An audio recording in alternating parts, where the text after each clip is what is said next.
میخوام بهتون بگم که این ویدیو رو با 1,000,000 ویو توی اینستاگرام چجوری ساختم.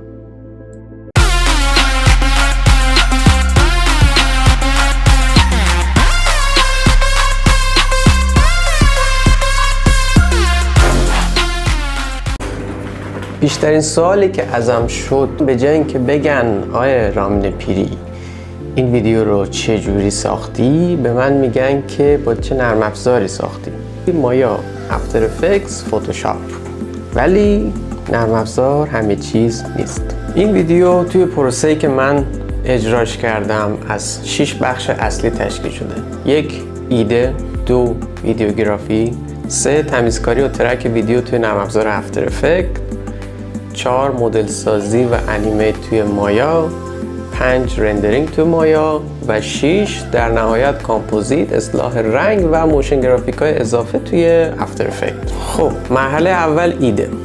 ببینید یه ساختمونی هست تو بندر که اینجوری پلکانیه و خیلی هم اسمیه، یه جاییه که همه رد میشن، لمار ساحلی میبینن. من رد میشدم یه ویدیو گرفتم، دیدم که آقا روی این یه حرکتی بزنیم تو دید بچه‌های بندر عباس دیده میشه، شیر میشه و یه حس اینه که آقا یکی از بچه‌های خودمون همچین چیز زده توشون به وجود میاد. پس یکی این که بچه‌هایی که توی بندر هستن رو میتونستم جذب کنم. خب بعد از اونجایی که من کارم موشن گرافیک و ویدیوه، یکی از چیزایی که توی موشن گرافیک خیلی به تمیزی کار کمک میکنه الاینمنت ها رو حالا توضیحش خیلی مفصله. یه سری آپشنایی هست که تو میتونی آبجکت های توی صحنه تو دقیقاً راستچین، چپچین و مرتب سازیشون بکنی. حرکت ها اگه میزدم که اینجوری ساختمونا بیاد چیده شه، بعد جمع شه از دو طرف با استفاده از الاینمنت ها، موشن گرافیست ها خیلی خوب باش ارتباط برقرار میکنن. پس این حرکت میتونست موشن گرافیست ها رو جلب کنه.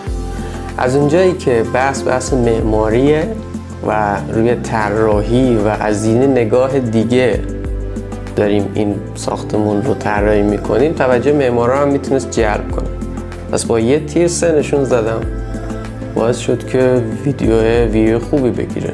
274,000 تا کم نیست. من رامینم از آینده. این ادیت این ویدیو شد 995,000 تا. دمتون گرم.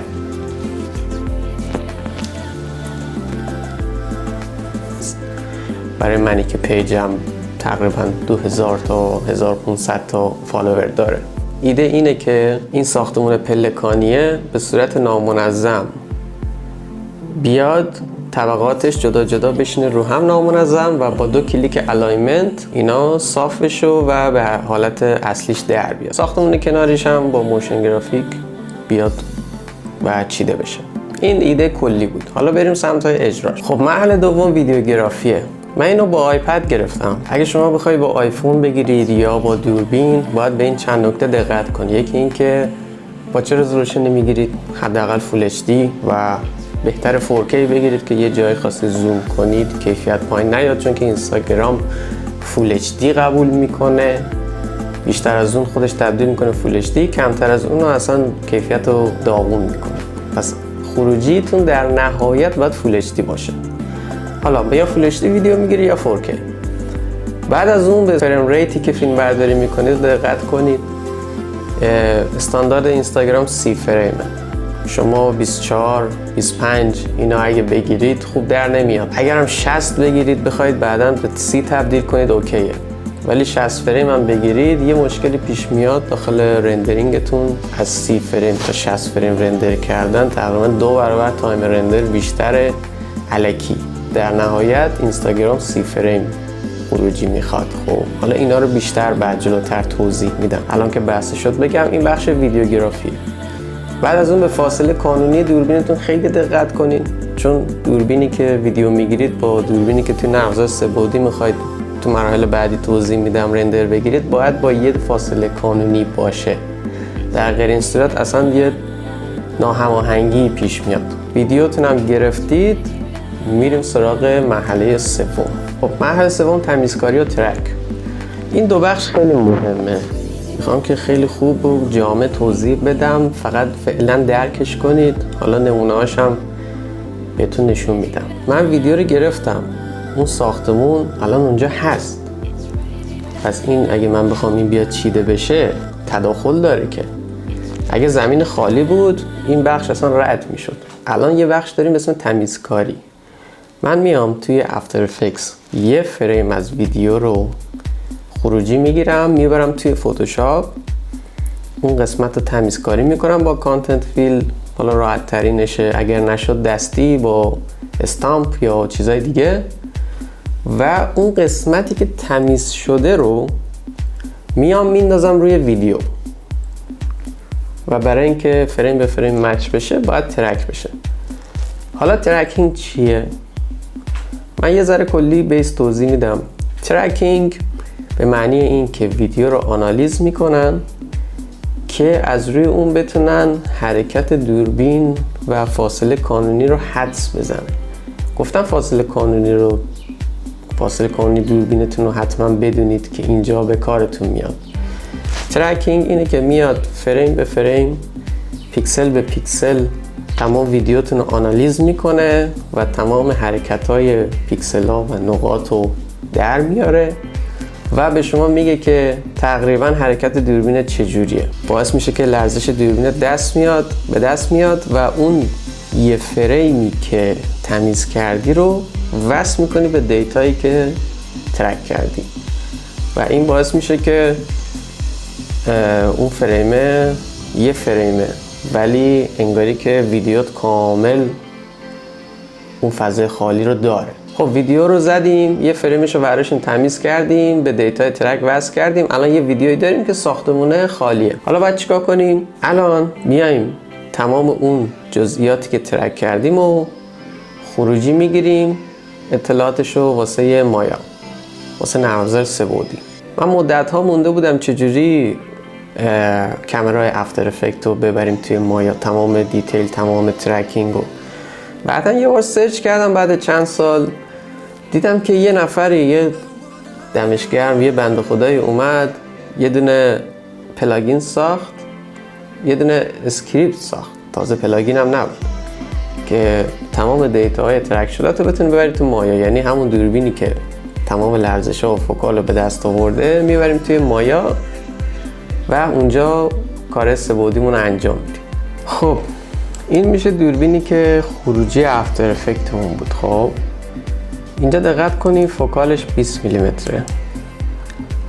تقریبا فوکال لنز واید آیپدم 18 خورده بود. حالا من یه ذره خطا داشت توی نرم افزار، منو 20 گذاشتم. ببینید حالا من این مدل ساختم، بذار من اینا رو خاموش کنم.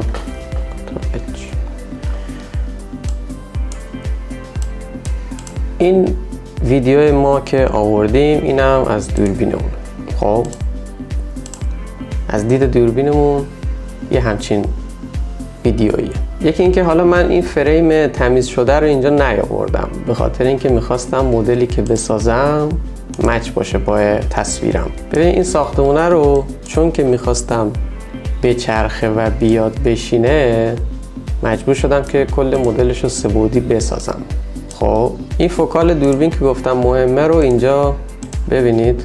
اگه من این فوکال رو مثلا بذارم 35، ببینید که اصلا با تصویر نمیخونه. اگه بذارم 10 یا مثلا کمتر 8 بذارم خیلی واید میشه، یعنی که این با تصویر ما نمیخونه. ببینید مثلا این فوکال رو گذاشتم 10، ببینید یه اعوجاجی میگیره. هرچی فوکال پایین تر باشه اعوجاج تصویر بالاتره. بعد اعوجاج لنزتون با اعوجاج کامرا داخل مایا یکی باشه. حالا من این فوکال رو بذارم مثلا 50، بذاره اینو کوچیکش کنم. ببینید خیلی ساختمون مدل سازی شده من تخت تره. حتی اگه اینو ببرم بالاتر تخت تر هم میشه. مثلا اینو بذارم 100. ببینید خیلی تخته، این زاویه مورد نظر رو نداره.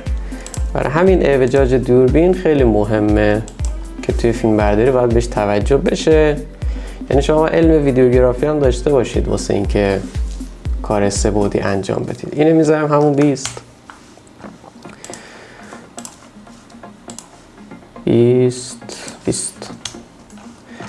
خب حالا مدل سازی این ساختمان خیلی کار زمان بریه، باید علم مدلینگ داشته باشید. میتونید برید جستجو کنید چجوری مثلا این یه تیکه ساخته میشه. خب من اومدم طبقه جدا ساختم، اینا رو گروپ کردم. مثلا طبقه 1 اینه، طبقه 2 اینه. اینم ساخته شدنش باید بری علم مدلینگتون رو زیاد کنید. مثلا میای میزنی فایل پلیگان، مثلا از یک کیوب شروع میکنیم. حالا خیلی سریع و کلی بخوام بگم، اگه مدل سه بعدی رو بتونید مثلا از اون معماره بگیرید خب خیلی بهتره. اگه نه باید بشینید خودتون چشمی اینو بسازید. من میخوام این به این شکل فرو رفتگی داشته باشه، پس باید این یه تیکه بالاشو مثلا یه اکسترود کنم، یه ذره بیارم این ورتر، یه اکسترود کنم مثلا ببرم پایین تر، یه ذره هم جمعش کنم. حالا واسه اینکه اینجا خالی بذارم باید از اینسرت اج لوپ استفاده کنم. من خیلی دارم کلی بهتون میگم، این علم مدلینگ رو برید یاد بگیرید. توی هر نرم افزاری هم قانون و قوانینش فرق میکنه ولی کلیت یکیه. یعنی همه نرم افزار سه بعدی مدلینگ دارن ولی با قوانین خودشون. مثلا میام یه چند تا اج لوپ میذارم،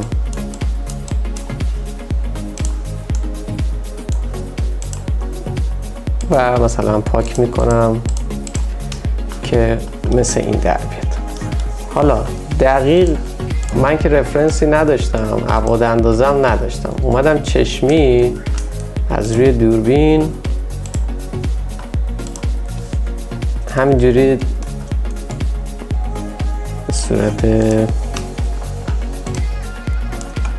به صورت چشمی از روی همین عکس اینو ساختم، با دید این که آخرش میدونستم یکیه. اینجا رو ببینید،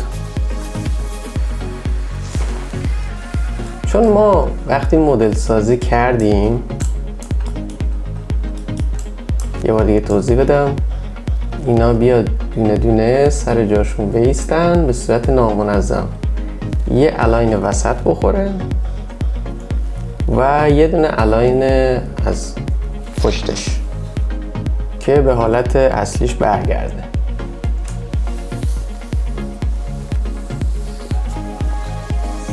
خب وقتی ما اینو مدل سازی کردیم یه نکته هست اینجا برای اینکه خیلی انیمیتتون سخت نشه. من انتهاشو مدل سازی کردم، یعنی رفرنسم اون ویدیویی بود که انتهاش بود، یعنی ویدیوی رفرنسم اون طرحی بود که ساخته شده بود. پس من انتهای ویدیومو من مدل سازی کردم.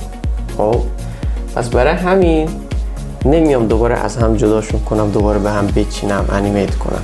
میام آخر ویدیومو کیفریم میدم، تمام اینا رو کیفریمشون رو میذارم انتهای ویدیو، یعنی فریم 244 اون ثانیه آخر ویدیومو ثبت میکنم. خب بعد میام برعکس انیمیت میکنم، یعنی میام وسط ویدیو که به هم ریخته روی هم وایستاده اینجا هم کیفریم ها میذارم، بعد میام دونه دونه اینا رو جدا میکنم، دونه دونه اینا رو بر میدارم، یعنی یه جورایی برعکس کیفریم میکنم.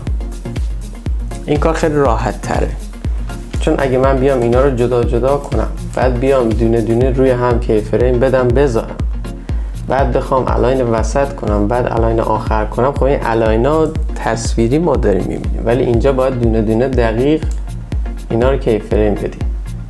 ولی وقتی اینجا رو مدل سازی کردم، چرا دوباره بیام از اول همشو به هم بریزم که دوباره در انتها برسم به این؟ از همینجا شروع میکنم، یعنی مرحله آخر کی فریم هم آماده است. 2 مرحله نامنظمی و برداشته شدن رو میام کی فریم میدم. حالا این بحث انیمیت رو میتونید باز برید تو نرم افزاری که کار میکنید سرچ کنید.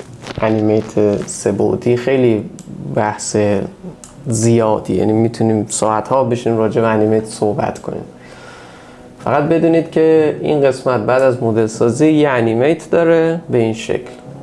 حالا انیمیتمون رو انجام دادیم، بافت و تکسچر اضافه میکنیم، یعنی من آقا این مدلی که ساختم خامه، حالا باید بیام رنگ اون ساختمون رو بهش بدم یا بافتی از اون ساختمون رو از رو عکس بردارم بذارم. این کارا رو انجام بدم. بعد میریم سراغ رندرینگ. رندرینگ چیه؟ یادتونه گفتم هر ویدیو 30 فریم بگیرین، یعنی هر یه ثانیهش از 30 تا عکس تشکیل شده. حالا ما باید برای اینکه مدل 3 بعدیمون مچ کامپوزیت خوبی بشه روی ویدیو، یعنی کاملا خروجی که میگیریم بچسبه روی ویدیو، باید همون اندازه که دوربین اون فریم ثبت کرده همون اندازه هم رندر بگیریم، یعنی هم فریم از 3 بعدی خروجی بگیریم. خب حالا رندرینگ کارش چیه؟ اینه که میاد اون مدلی که ساختی رو طبق اون انیمیتی که انجام دادی و طبق اون نورپردازی و بافت که به خود مدل دادی فریم به فریم پردازش میکنه و خروجی میگیره. این عمل به زمان زیادی احتیاج داره اگه سیستمتون ضعیفه. هرچی سیستمتون قوی تر این زمانش کمتره. و مثلا اگه شما 5 ثانیه ویدیو دارید که 30 فریم ویدیوگرافی شده و 30 فریم فیلم برداری شده، باید 350 تا 150 فریم خروجی بگیرید و این 150 فریم رو میبرید توی نرم افزار افتر افکت میندازی روی ویدیو که این عمل بهش میگن کامپوزیت، باعث میشه که کاملا طبیعی در بیاد، چون دوربینتون ترک کرده همون لرزش‌ها رو بردی توی نرم افزار 3 بعدی. انیمیت مدل 3 بعدیت رو با همون دیتاهای دوربینی که ترک کردی خروجی میگیره و دقیقاً میاد روی ویدیوت میشینه. این عمل بهش میگن کامپوزیت. حالا ما تو بخش رندرینگ میایم اینا رو فریم به فریم خروجی میگیریم که اینا میاد روی هم میشینه.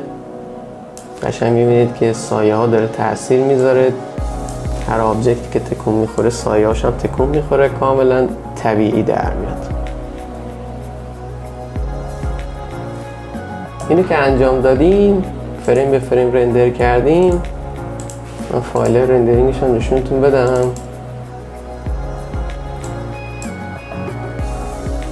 من اینجا حدود 242 فریم رندر کردم. این از اون ابتداش که چیزی نیست تا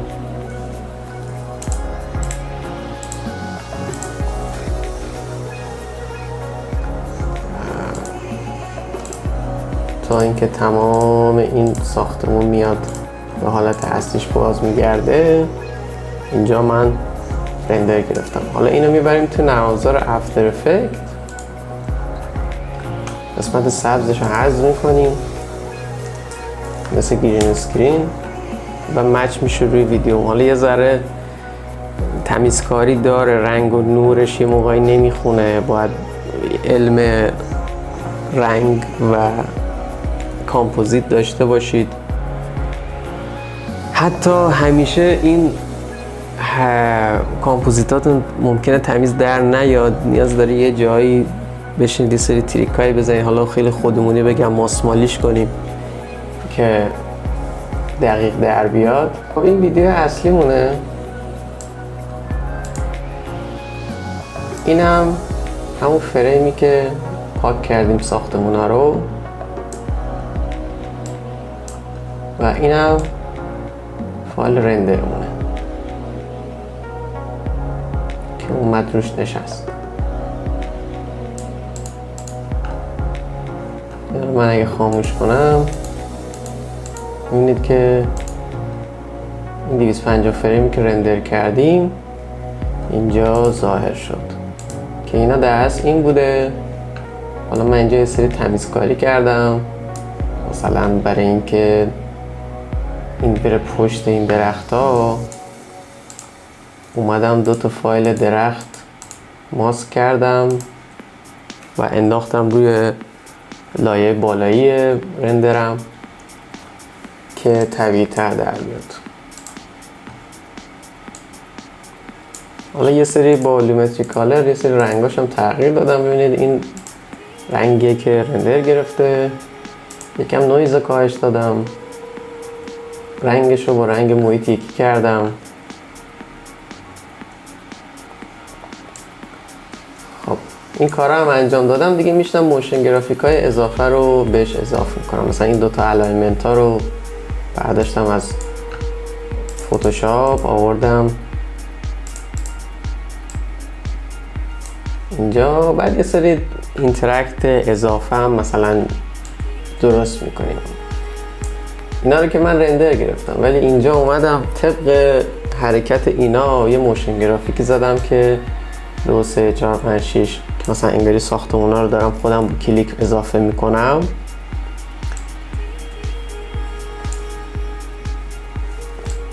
و بعدش از اینجا میره روی این الاین وسط.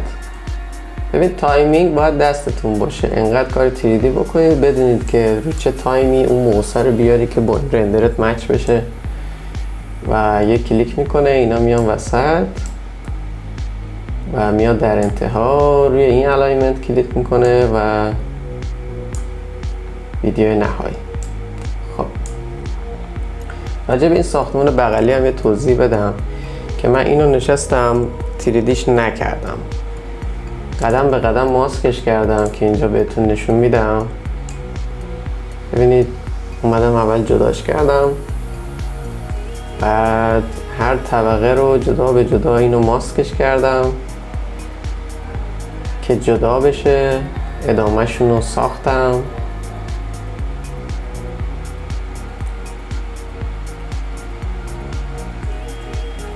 که این یه پروسه طولانی بود، تقریبا نیم ساعت 40 دقیقه‌ای که من نشستم. حالا خیلی سریع بهتون میگم. هر طبقه رو جدا ماسک کردم و در انتها وقتی نظرها به این تیریدی جلب شد و کار خودشو کرد، آخر اینا جدا جدا کیفریم داده میشه و میاد جلو و این حس به مخاطب دست میده که اینم تیریدیه، در صورتی که این 3 بعدی نبود. این کلا یه موشن گرافیک 2 بعدی ساده است، فقط با ماسک و انیمیت این کار انجام شده. اینجا من براتون بیارمش.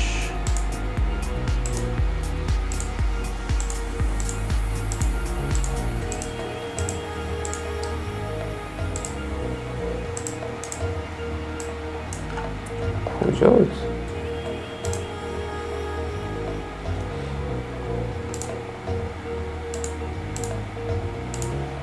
ببینید این پشت چقدر پشت رندر اون کثیفه.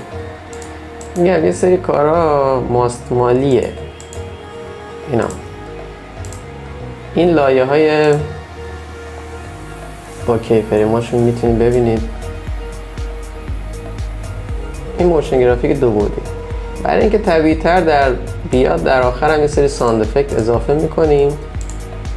اینجا کلیک موس ساند افکت اضافه کردم، بعد یه صدای ووش اضافه کردم که وقتی میاد یه صدای انگاری که هوا رو، یه صدای استکاک با هوا که حالا بهش میگن ووش در اصطلاح. بعد آخرش هم یه سری صدای آجر اضافه کردم که وقتی اینا رو هم کشیده میشه صدا بده. این میشه کلیت ساخت ویدیو. ممنونم که این ویدیو رو دیدید. میدونم خیلی کلی گفتم، اصلا وارد جزئیات نشدم چون واقعا زمان بره. من واسه ساخت این شاید بهتون بگم هلوش 8 الی 10 ساعت زمان گذاشتم. اگه بخوام ریز ریز تمام جزئیات و تمام تریکا رو بهتون توضیح بدم یه ویدیو خیلی خیلی طولانی میشه. قطعا اگه نظرات و بازخورداتون رو ببینم و بدونم براتون مهمه، برام بنویسید چه جایی دوست دارید بیشتر صحبت کنم، چه جایی. اکثرا به صورت گرا بهتون گفتم بتونید تو اینترنت جای یوتیوب کامله بتونید سرچ کنید و ویدیوهای مرتبطتر خیلی بهتر به زبان ساده تر ببینید. من خیلی میتونم توی تریک ها و مچ کردن این نرم افزارها و یه سری نکات ریز بهتون توضیح بدم که شاید مثلا تو اینترنت کم پیدا بشه، بیشترش تجربیه. ولی برام بنویسید بگید که خوشتون اومد، دوست داشتید، چقدر متوجه شدید، چقدر نشدید، تو چه زمینه بیشتر توضیح بدم که بدونم مخاطبی هست که دوست داره ببینه. من ترغیب میشم که ویدیوی بیشتر بسازم چون وقتی یه زمان زیادی میذاری یه ویدیویی رو به صورت کامل وقتی زمان زیادی میذارم ویدیو درست میکنم بابا یاد جادی افتادم، هم ترغیب میشم هم با انرژی بیشتری میتونم ویدیو رو بسازم. پس اگه ویدیو رو دیدید برام بنویسید چقدر براتون مفید بود، کجاشو نیاز دارید بیشتر توضیح بدم که ویدیوهای بعدی از خودتون گرا بگیرم ویدیو بسازم. مرسی، تا ویدیوهای بعد، خداحافظ.